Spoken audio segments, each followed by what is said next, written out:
Welcome to icon politics. నేను హరిత. జగన్ అక్రమాస్తుల కేసులో రఘురామకృష్ణరాజు గారు పిటిషన్ వేయడం జరిగింది. ఎన్నాళ్ళు సాగదీస్తారు? ఇంకా 10 ఏళ్ళు కావస్తుంది. ఇప్పటికీ కూడా ఒకసారి చేస్తే అది యాదృచ్ఛికం అనుకోవచ్చు. రెండోసారి కూడా ఏదో సమ్ ఎగ్జంప్షన్ ఇవ్వచ్చు. కానీ మూడోసారి అయితే అది ఖచ్చితంగా కావాలని చేసిన పనే. సో దీని గురించి మీరు కోర్టు చర్యలు తీసుకోవాలంటూ రఘురామకృష్ణరాజు గారు వేసిన పిటిషన్ని ఇవాళ ధర్మాసనం పరిగణలోకి తీసుకొని బెంచ్ని మార్చడం జరిగింది. అయితే ఇంతకు ముందు ఉన్న బెంచ్ నుంచి జగన్ గారి కేసుల్ని వేరే పక్క బెంచ్కి మార్చడం జరిగింది. అయితే ఇప్పుడు ఏదైనా మార్పు ఉండే అవకాశం ఉంటుందా అని అంటే, నిన్న అమిత్ షా గారు చేసిన వ్యాఖ్యల్ని పరిగణలోకి తీసుకొని ఏదైనా చేంజ్ జరగబోతుందా అన్నట్టుగానే పరిణామాలన్నీ ఉన్నాయి. ఇప్పటికైనా అక్రమాస్తుల కేసులో ఒక తీర్పు అనేది వెలువడనుందా? అసలు విచారణ జరిపి త్వరితగతిన దీనికి ఒక ఫుల్ స్టాప్ పెట్టనుందా అనేది అంతటా చర్చనీయాంశం అయింది ఈరోజు. అయితే అసలు ఈ అంశం మీద మన ప్రముఖ ఉద్యమకారులు చలసాని శ్రీనివాస్ గారు మనతో పాటు ఉన్నారు. ఆయన అడిగి మిగతా విషయాలు తెలుసుకుందాం. నమస్తే సార్. నమస్కారం అండి. సార్, ఇప్పుడు నమస్కారం. మీకేమనిపిస్తుంది సార్? మొట్టమొదటిగా ఆర్జికర్ వైద్యశాలలో ఒక మెడికో దారుణంగా హత్య చేసిన సంఘటనలో ఇప్పటికన్నా న్యాయస్థానం నిర్ణయం తీసుకుని లైఫ్ లాంగ్ ఇంప్రిజన్మెంట్ అంటే 14 సంవత్సరాలు కాదు, చచ్చిపోయేంత వరకు జైల్లో పెట్టాలని ఒక దాంతో పాటు కొన్ని మిగతా ఏదైతే చర్యలు తీసుకుందో న్యాయస్థానం తీర్పిచ్చిందో దాన్ని హర్షిద్దాం. ఇంతకాలం కన్నా ఓ మహిళ అంటే చిన్న స్థాయిలో ఉన్న పెద్ద స్థాయిలో ఉన్నా సరే ఒక ముఖ్యంగా వైద్యురాల్ని ఇంత దారుణంగా బ్రూటల్గా మర్డర్ చేసిన వాళ్ళకి తక్షణం న్యాయం అనేది ఆశించాం. కానీ ఇప్పుడు కన్నా జరిగిందని ఆశిస్తాను మొట్టమొదటిగా. ఎందుకు న్యాయస్థానం గురించి మాట్లాడేది కాబట్టి మొట్టమొదటిసారి మనం మాట్లాడాలి.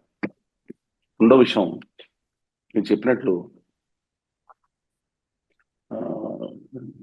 కానూన్ కా హత్ లంబాయి ఆయన మీద ఇప్పుడు రఘురామకృష్ణరాజు గారి మీద రఘురామకృష్ణరాజు గారి మీద ఆయన జగన్మోహన్ వేస్తే రఘురామకృష్ణరాజు గారి మీద నిన్న మొత్తం అంతా ట్రోలింగ్స్ చూశాను. వైకాపా వెళ్ళి ఇటు వాయనాటు. కానీ ఎస్పెషలీ జగన్మోహన్ రెడ్డి గారి కేసు విషయంలో కొన్ని కేసుల విషయంలో మాత్రం అత్యంత స్పీడ్గా వ్యవహరించే న్యాయస్థానం ఎందుకని ఇంత with due respect to them. ఎందుకంటే ఈ దేశంలో న్యాయం బతుకుతుందంటే ఇవాళ కొన్ని లోపాలు ఉన్న సరే న్యాయస్థానం వల్లే, న్యాయ వ్యవస్థ వల్లనే. వాళ్ళు దీంట్లో ఉన్న ముందడుగు పడుతుందని ఆశిద్దాం. ఏదో ఒకటి తేల్చాలి. నేను అనేది ఇప్పుడు స్పష్టంగా కొన్ని ఆధారాలు కనబడుతున్నాయి. లేదంటే ఇదన్నీ ఏదో ఒకటి తేల్చుకుంటే ఇంకా మామూలు సామాన్యులు ఏమనుకుంటారు, ఏ నేరం చేసినా మనం బయటకు వచ్చేవచ్చు నాయకుడు అంటే చూస్తే. లేదా నిజంగా ఆయన నిర్దోషి కనుక అయితే నిర్దోషిని బయటకు రావాలి కదా. కోట్లాది కేసులు ఈ రోజు న్యాయస్థానాల్లో నిలిచిపోయినాయి అంటే చాలా దురదృష్టకరం. రిటైర్ అయిన న్యాయమూర్తిని తిరిగి పెట్టుకోవాలనేది ఇప్పుడు అమెరికా లాగా లైఫ్ లాంగ్ అంటే ఒకసారి అమెరికాలో న్యాయమూర్తిని నియమిస్తే అది చచ్చిపోయిన వరకు ఆయన పోస్టులోనే ఉంటారు. అలా కాకపోయినా 62-65 సంవత్సరాలు కాకుండా ఎంత, ఎందుకంటే మనస్థితి సరిగ్గా ఉంటే ఎంత 70 ఏళ్ళన్నా పర్వాలేదండి. న్యాయమూర్తులు తమ విద్యంత పెరుగుతూ ఉంటుంది. ఎంత అయితే అంత ఎక్స్పీరియన్స్ గెయిన్ అవుతూ ఉంటుంది. కాబట్టి తక్షణమే కేంద్ర ప్రభుత్వం దీని మీద చర్యలు తీసుకోవాలి. రాష్ట్ర ప్రభుత్వాలకు అది అధికారం లేదు కాబట్టి కేంద్ర ప్రభుత్వం ప్రత్యేక కోర్టులో పెట్టిన న్యాయస్థానాలు ఎలా ఉందని నిర్ణయించుకోవాలి. లేకపోతే రాష్ట్ర న్యాయస్థానాలు ఇది రాష్ట్ర ప్రభుత్వం నిర్ణయం తీసుకుని స్థానిక న్యాయమూర్తులకు ఏజ్ ఇంక్రీజ్ చేయాల్సిందే.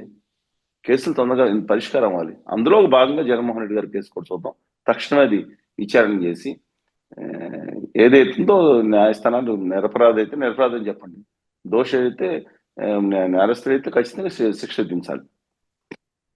సార్, ఈ కోర్టుల విషయం వచ్చింది కాబట్టి మీరు ఇందాక అన్నట్టు కోల్కతా విషయంలో ఇలా ఈ సంఘటనలో ఈ తీర్పుని జీవిత ఖైదును ప్రకటించారు. అందరూ కూడా మరణశిక్ష వేస్తారేమో అని ఎదురు చూశారు. మరి ఇక్కడ మాత్రం అనుకున్న విధంగా జీవిత ఖైదు వేశారు. జీవిత ఖైదు కాదండి, లైఫ్ లాంగ్ అంటే 14 సంవత్సరాలు 7 సంవత్సరాలు కాకుండా. నేను ఏంటంటే కొన్ని విషయాల్లో అత్యంత కఠినమైన శిక్షను ఈ మధ్యకాలంలో మరణ శిక్ష అనేది మనిషి ప్రాణం తీసే హక్కు లేదేమో. అంటే ఈ దుర్మార్గ నీచుడికి, ఒక కామాంధుడికి, ఒక దుష్టుడికి ఖచ్చితంగా ఇది ఎక్స్ట్రీమ్ కేసు కాబట్టి నిజంగా మీరు అన్నట్టు వేయాల్సిందే. కానీ సాధారణంగా మా అలాంటి వాళ్ళు అనుకునేదండి మరణ శిక్ష అంటే మిగతా శిక్షలు మంచిది అనే ఉద్దేశంతో ఉండేవాళ్ళం కాబట్టి నేను అన్నాను. కానీ మీరు అన్నది కూడా ఇలాంటి నీచులు, ఇలాంటి దుర్మార్గులు ఇంకొకళ్ళు చేయకుండా ఉండేటప్పుడు డెఫినెట్గా పడి ఉండాలి. మీరు అన్నదాంతో ఏకీపిస్తాను. అందరూ మరణశిక్ష వేస్తారని ఎదురు చూశారు సార్. కానీ జీవిత ఖైదు వేసేసరికి జీవిత ఖైదు లైఫ్ లాంగ్, అంటే జీవిత ఖైదులు 2 ఉన్నాయి. 14 సంవత్సరాలు 7 సంవత్సరాలు పూర్తి చేస్తే ఎంటెన్సీ అని తీసుకుని కాకుండా చచ్చేంత వరకు జైల్లో ఉండాలి. Right sir. Okay sir. ఈ అంశం మీద మీ అభిప్రాయాన్ని తెలియజేసినందుకు తిరిగి మరొక అంశంతో మళ్ళీ కలుద్దాం సార్. అలాగే, నమస్తే. సరే.